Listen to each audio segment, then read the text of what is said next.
I've never worked in the industry before at all. I had about 3 years in telephone marketing, and I hated every single second of it. I hated it so badly it was beginning to affect my actual life. And I was like, you're never gonna guess what I'm doing now. I work for a pet cemetery.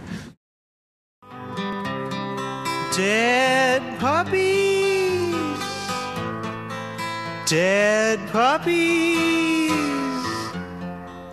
dead puppies aren't much fun.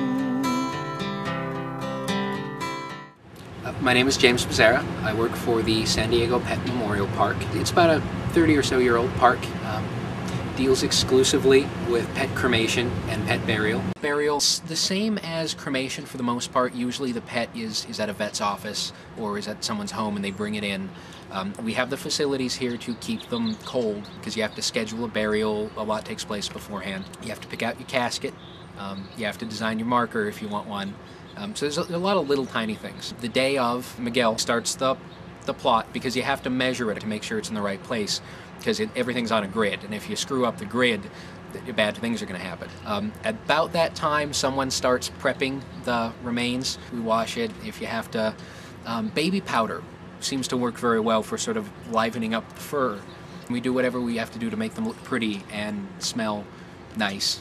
And then the people arrive here and we wheel the casket out on a little cart all the way down the hill and we let them have some time here at the chapel. When they're done, we go over to the plot and then you lower them in. That takes usually about 20 minutes and then everybody's done and they go back to doing what they need to do. It's almost exactly like a human burial in that regard, except it's a dog. For people who are severely bonded, we actually call it uniquely bonded with their pets. We do offer what's called a crematory viewing. So if you don't want to do a burial, but you would like to be there when your pet's remains are placed into the crematorium, you can be there to witness that. And you can also be there when they're taken out of the crematorium and processed as well. This was their mascot. This was the cat that kind of started living here. And they took her in, and pretty soon after that, you got George, who came along, and he was they just sort of roamed around the park. They lived here. And they realized while that was going on, the owners realized that it's actually great to have something alive around. And so we all bring in pets from time to time, our own pets, just to kind of have in the office. It's really consoling. People tend to really connect because they've just lost this one thing, and then we have it here. So it's kind of nice for them, and that's why they have the mascots.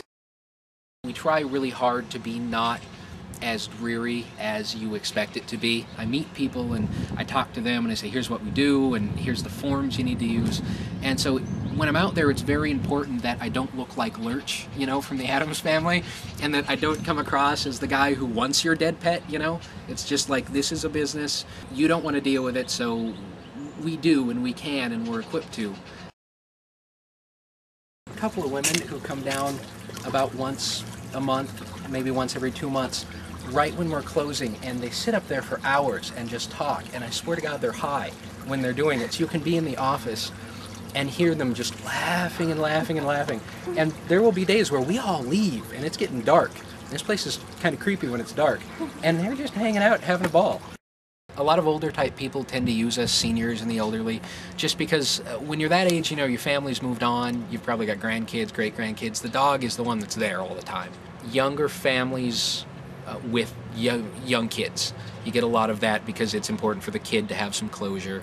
You get a lot of the gay and lesbian community uses us quite a bit. I don't know if it's because the pets serve as kind of a, because of the system and the country we live in, they can't adopt a lot of the time. I think sometimes the animal fills that void, and so they spare no expense. This woman, her dog's only lived 6-7 years, and she comes from money. And so she comes and has these elaborate markers made. They're color and they're laser engraved and they're giant, and they're talking like $1,000 a pop for each one of these things. And she's got 3 or 4 here. She was telling me the last time that she was here that her husband, who's been dead for 7 years and is buried up the road at the human cemetery, doesn't have a marker, doesn't have a headstone. A couple of months ago, the news ran a thing about a wallaby getting loose in Mira Mesa, and a couple of weeks later, we got a wallaby in, and it was actually, the drivers came back. They were like, "Hey James, come here. We got a wallaby," And I'm, okay, so you go out and yeah, it's a wallaby. I think we've only had the one. The man who runs our crematorium swears to God he once cremated a caterpillar for some little girl. There's a guy here named Miguel who's worked here for 18 years, and he's like 60 or 70, and he does all of the lawn care, and he does all the burials. And he's here from, like, he's here when I get here usually about 7, and he leaves right before I do. And the man is, I love him, but he's old. We don't have the machine.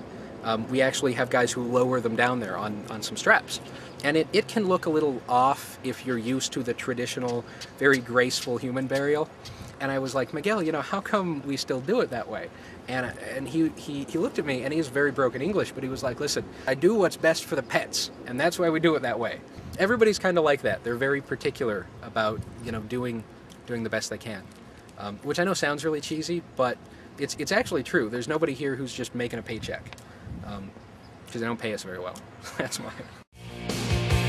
I don't wanna be buried in a pet cemetery. I don't want to live my life again. I don't wanna be buried in a pet cemetery. I don't want to live my life again.